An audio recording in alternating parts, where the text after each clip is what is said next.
Bismillahirrahmanirrahim. Assalamualaikum warahmatullahi wabarakatuh.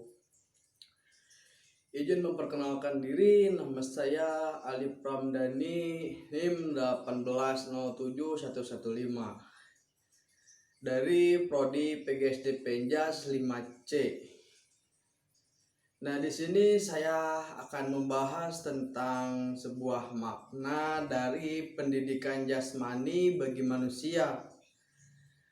Menurut saya, makna dari pendidikan jasmani bagi manusia ini yaitu harus mempunyai atau membentuk sebuah mental yang kuat untuk kesehatan ataupun kebugaran pada tubuhnya, dan menjalin sosialisasi yang baik dengan masyarakat, dan juga membuat rasa emosionalnya cenderung ke arah yang lebih positif, contohnya berolahraga baik individu maupun berkelompok.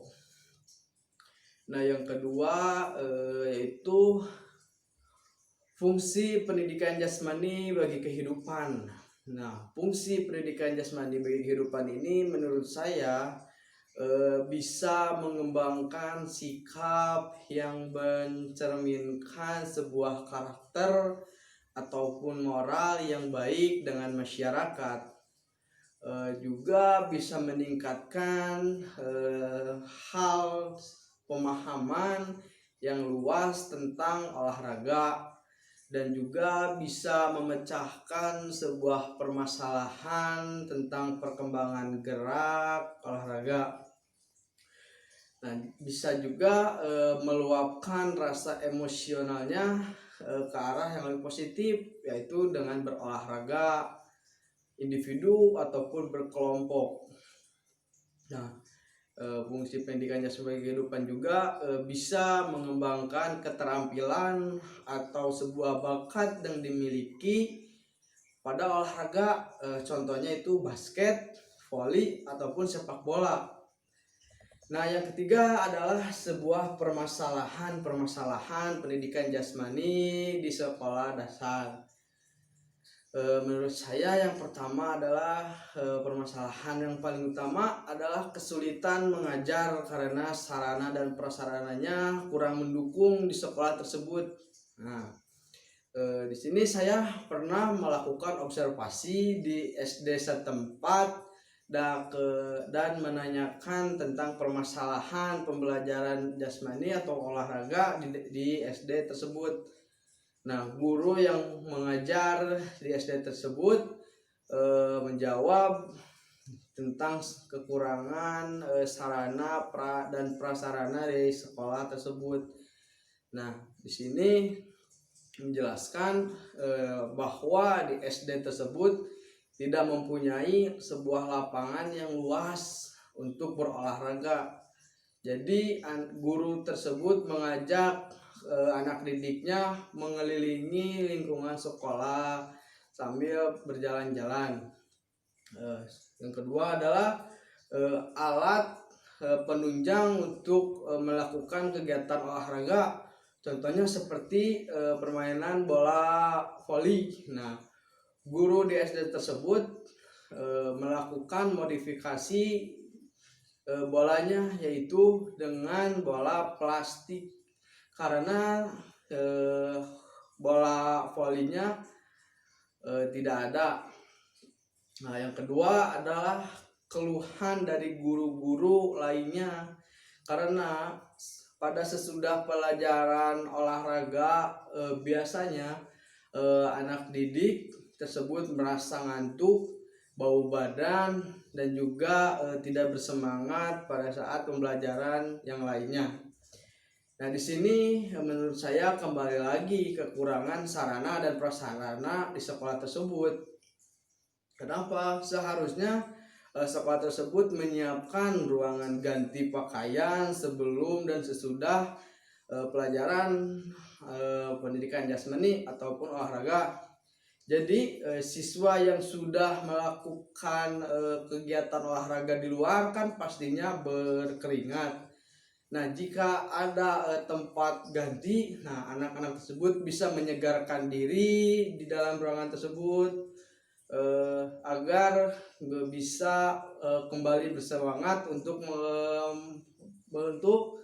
belajar yang akan datang atau selanjutnya. Nah, yang ketiga adalah guru olahraga bingung ketika ada sebuah kejuaraan atau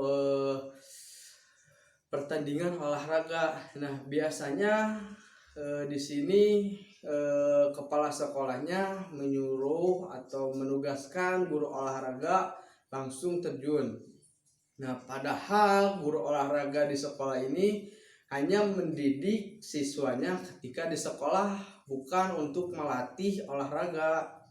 Nah, menurut saya bisa juga sih untuk melatih, tetapi guru olahraga tersebut melihat kondisi anak didiknya memungkinkan atau tidak. Karena kalau misalkan dipaksakan, kemungkinan besar anak tersebut akan mengalami kecapaian ataupun sakit. Nah, yang keempat adalah sering dilecehkan oleh guru-guru lain. Contohnya itu guru olahraga senang karena cuma meniup peluit ataupun cuma duduk-duduk di pinggir lapangan. Nah, menurut saya di sini seharusnya guru olahraga itu turun langsung atau mengontrol kegiatan olahraga anak didiknya. Contohnya pada olahraga senam. Nah, di sini guru olahraganya harus melihat gerakan anak didiknya. Bila ada kesalahan pergerakan senam pada anak didiknya, guru langsung membenarkan tentang gerakan yang benar pada senam. Nah, biasanya yang kelima, guru olahraga itu biasa saja karena sesuai dengan kurikulum. Nah, di sini menurut saya guru olahraga itu harus kreatif untuk melakukan pembelajaran olahraga. Bisa juga memodifikasi permainan, contohnya pada alat, peraturan ataupun pelanggarannya.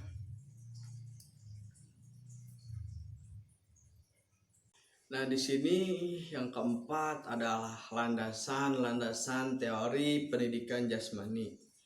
Nah, landasan pendidikan jasmani ini dibagi menjadi 3 landasan, yaitu yang pertama landasan biologis, yang kedua landasan psikologis, yang ketiga adalah landasan sosiologis.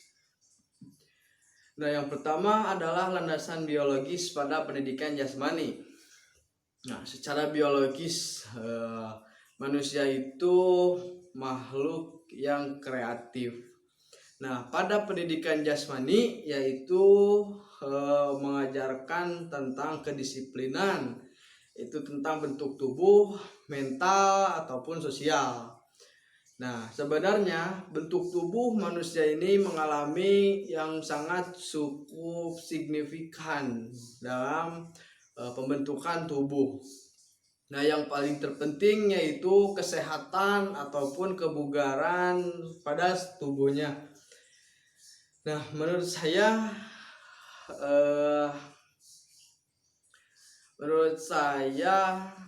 pendidikan jasmani ini yang terpenting adalah di sekolah.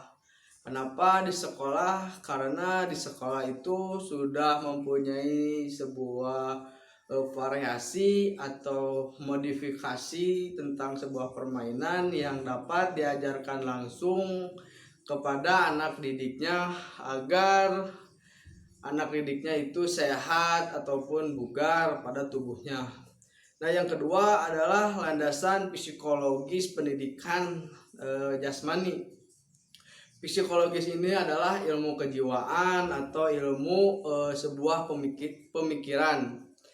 Nah, di dalam pendidikan jasmani ini harus dilandasi dengan sebuah pemahaman guru terhadap anak didiknya. Nah, di sini juga guru berperan penting untuk perkembangan mental si anak. Nah, di sekolah ini biasanya guru harus menerapkan mental yang kuat untuk anak didiknya, dengan cara yaitu memberikan sebuah contoh langsung kepada anak-anak didiknya. Jangan hanya cuma memerintah ataupun menyuruh anak didiknya untuk berolahraga langsung. Nah, yang ketiga adalah landasan sosiologis pendidikan jasmani. Nah, di sini adalah guru pendidikan jasmani sebagai alat penghubung sosiologis anak didiknya. Karena di sini guru penjas itu harus mengetahui tentang semua prinsip-prinsip umum tentang sosiologis. Nah, dan di sini juga guru mampu memanfaatkan sebuah pembelajarannya untuk menanamkan nilai-nilai yang dapat dikembangkan dalam pendidikan jasmani ini. Mungkin sekian yang bisa dapat saya sampaikan. Mohon maaf bila ada salah-salah kata.